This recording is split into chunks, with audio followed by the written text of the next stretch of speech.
चलिए बच्चों, radio activity का एक कॉन्सेप्ट लेते हैं। ये रेडियो एक्टिविटी क्या होता है? जब कोई अनस्टेबल एलिमेंट जैसे कार्बन 14 है, जो कार्बन का एक अनस्टेबल आइसोटोप है, वो नाइट्रोजन 14 में कन्वर्ट हो जाना चाहता है अपनी स्टेबिलिटी के लिए, पोलोनियम लेड में कन्वर्ट हो जाना चाहता है, तो बहुत सारे एटम्स ऐसे हैं जो अनस्टेबल हैं और वो एक स्टेबल प्रोडक्ट में कन्वर्ट हो जाना चाहते हैं। अब रेडियो एक्टिविटी में एक कॉन्सेप्ट है हाफ लाइफ, जो काफी इजी और आपको पता है कि अगर सपोज करिए कंटेनर है, जो रेड एटम्स देख रहे हैं ये रेडियो एक्टिव एटम्स हैं और ये स्टेबल प्रोडक्ट में कन्वर्ट हो जाना चाहते हैं, तो जितने टाइम में 50% radio active atoms stable product में कन्वर्ट हो जाएंगे उस टाइम को हाफ लाइफ कहते हैं। जैसे ये सारे रेड एटम्स, मान लीजिए कार्बन 14 के, कार्बन 14 एक एग्जाम्पल है, ये सारे रेड एटम्स कार्बन 14 के और ये धीरे धीरे नाइट्रोजन 14 में कन्वर्ट हो रहे हैं। जो ब्लैक एटम्स है मान लीजिए नाइट्रोजन 14 के हैं, तो जितने टाइम में 50% कार्बन एटम्स नाइट्रोजन में कन्वर्ट हो जाएंगे उसको हाफ लाइफ कह रहे हैं। लेकिन रेडियो एक्टिविटी में एक कॉन्सेप्ट बच्चों को थोड़ा डिफिकल्ट लगता है, the concept of average life. बच्चों देखते हैं ये एवरेज लाइफ क्या होती है।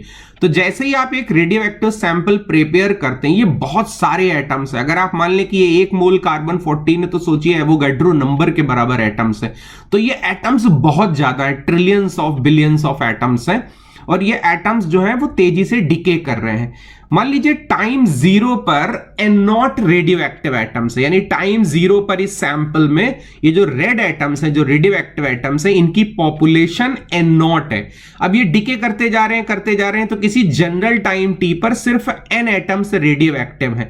मतलब जो रेड एटम्स अभी बचे हुए किसी जनरल टाइम पर वो n है और n0 माइनस n डिके कर गए होंगे। मतलब जो ब्लैक एटम्स है, जो प्रोडक्ट है, बच्चों जो रेड है ये रिएक्टेंट है ऐसे मान लीजिए, और जो ब्लैक है वो प्रोडक्ट है। तो रेड एटम्स इस समय n है और n0 minus n black atoms है। अब ये एवरेज लाइफ क्या होता है? आपने देखा अभी कि कुछ एटम, कोई एक एटम तुरंत डिके कर गया, कोई एटम थोड़ा देर में डिके हुआ। आप अगर देखें तो ये सारे एटम्स, इनकी जो लाइफ है, यानी ये कब डिके करेंगे, तो इनकी लाइफ टाइम 0 से लेकर टाइम इंफिनिटी तक है। टाइम 0 का मतलब सैंपल बनाते ही पहले ही कोई एटम डिके कर गया, वो टाइम 0 पे ही डिके कर गया। और टाइम इंफिनिटी का मतलब कि सैंपल बनाने के इनफाइनाइट टाइम के बाद डिके किया। तो सारे एटम्स की जो लाइफ, ऐसे मैं बोलता हूं कि ये कितने दिन जिंदा रहे। बच्चों जिंदा का मतलब रेड एटम और वो ब्लैक हो गए तो मान लीजिए मर गए, ऐसे ही बोल रहा हूं। तो टाइम 0 से टाइम इंफिनिटी तक सारे एटम्स की लाइफ है। किसी की लाइफ 1 सेकंड होगी, किसी की लाइफ 20 सेकंड। लाइफ 20 सेकंड का मतलब वो 20 सेकंड के बाद डिके किया। किसी की लाइफ 30 सेकंड यानी 30 सेकंड के बाद डिके किया। किसी की लाइफ 5 आवर्स है, वो 5 आवर्स के बाद डिके किया। तो हर एटम एक लाइफ जीता है और उसके बाद वो प्रोडक्ट में, ब्लैक एटम में कन्वर्ट हो जाता है। तो देखें इन रेड एटम्स की, ये जो सैंपल एटम्स हैं, रिएक्टेंट एटम्स हैं, इनकी मीन लाइफ क्या रही। तो मान लीजिए कि टी टाइम में हमारे पास n एक्टिव एटम्स है अभी भी, और नेक्स्ट dt टाइम में कोई dn एटम्स डिके कर जाएंगे।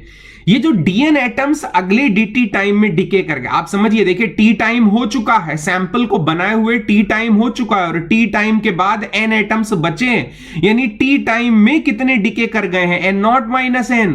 अब नेक्स्ट dt टाइम में कोई dn तो डिके करेंगे ही करेंगे। तो सोचिए ये dn एटम्स कितने टाइम तक जिंदा रहे, कितने टाइम तक ये रेड एटम्स के फॉर्म में रहे। तो ये dn एटम्स जो है वो t सेकंड्स तक जिंदा रहे और t सेकंड्स के बाद धड़ाम से ये dn एटम्स डिके कर गए। इन dn एटम्स की लाइफ तो t सेकंड रही, ऐसा मान सकते हैं। तो इन dn एटम्स की लाइफ का सम क्या हुआ? अब आप सोचिए dn एटम्स हैं और हर एक की लाइफ t सेकंड है, ये t सेकंड्स तक जिंदा रहे। तो इन dn एटम्स की लाइफ का सम होना चाहिए t into dn, t plus T plus T plus T plus T dn times, यानी t इंटू dn। अब आप सोचिए कि सारे एटम्स की लाइफ्स का सम कितना होना चाहिए। जिसकी लाइफ सबसे छोटी होगी वो 0 सेकंड होगी और जिसकी लाइफ सबसे लंबी होगी वो इनफाइनाइट टाइम में डिके करेगा। तो सारे एटम्स की लाइफ्स का सम 0 से इंफिनिटी TDN होना चाहिए। ओके, मैं ये बता दूं, यहां एवरेज लाइफ जो मैं निकालने जा रहा हूं उसका सिंपल वही मतलब है जैसे एक क्लास में स्टूडेंट्स भरे हुए और ये कहा जाए इन स्टूडेंट्स की एवरेज हाइट कितनी। अच्छा बताइए कैसे निकालेंगे? अरे स्टूडेंट्स की एवरेज हाइट निकालने के लिए सारे स्टूडेंट्स की हाइट जोड़ देंगे और टोटल नंबर ऑफ स्टूडेंट्स से डिवाइड कर देंगे। बिल्कुल वैसे ही करने जा रहे हैं। ये जितने N0 एटम्स है सबकी लाइफ्स का सम कर देंगे और N0 यानी टोटल नंबर ऑफ एटम से डिवाइड कर देंगे, सिंपल। अब आप law of radioactive decay से ये भी जानते हैं कि जो dN अपॉन dt होता है यानी जो रेट ऑफ डिके होता है वो लैम्डा n के बराबर होता है। बच्चों यहां पे लैम्डा डिके कांस्टेंट है, लैम्डा कांस्टेंट है, इसको डिके कांस्टेंट कहते हैं। dN की ये वैल्यू यहां से निकाल के ऊपर वाले इंटीग्रेशन में अगर रखें तो सारे एटम्स की लाइफ्स का जो सम है बच्चों वो आ जाता है integration 0 to infinity t lambda n dt। अब एक चीज आप और जानते हैं law of radioactive decay से कि जो n होता है किसी टाइम पे जो नंबर ऑफ एक्टिव एटम्स है, नंबर ऑफ रेड एटम्स है n की वैल्यू खुद होती है n0 e to the power minus lambda t। याद करिए तो n की जगह पर अगर मैं n0 e to the power minus lambda t रख दूं n की जगह पर और टोटल नंबर ऑफ एटम्स यानी n0 से डिवाइड कर दूं तो यही तो एवरेज लाइफ होनी चाहिए। Sum of lifes of all the atoms divided by total number of atoms. फिर मैं वही कहूंगा अगर बहुत सारे स्टूडेंट्स की एवरेज हाइट निकालनी है तो sum of heights of all the students divided by total number of student करेंगे।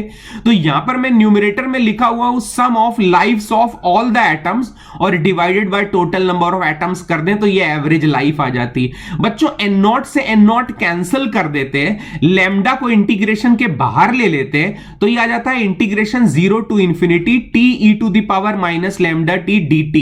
अब यार ये इंटीग्रेशन तो आपको करना ही पड़ेगा यार, ये नो यार, ये इंटीग्रेशन बाय पार्ट्स आसानी से हो जाएगा। ये इंटीग्रेशन आप इंटीग्रेशन बाय पार्ट से करेंगे तो मैं ये आपको वर्क दे रहा हूं कि आप ये इंटीग्रेशन करें। अगर आपने इंटीग्रेशन सही से किया और प्रॉपर लिमिट्स भी बाद में लगा दी तो इस इंटीग्रेशन की value at the end 1 upon lambda square आ जाती है। अब लैम्डा से लैम्डा अगर कैंसिल कर दे तो पता चल रहा है इस सैंपल के सारे एटम्स की जो एवरेज लाइफ है वो 1 अपॉन लैम्डा है। औसतन ये एटम्स इतना जिंदा रहते हैं और उसके बाद डिके कर जाते हैं। ये इनकी मीन लाइफ है, एवरेज लाइफ है। थैंक यू बच्चों।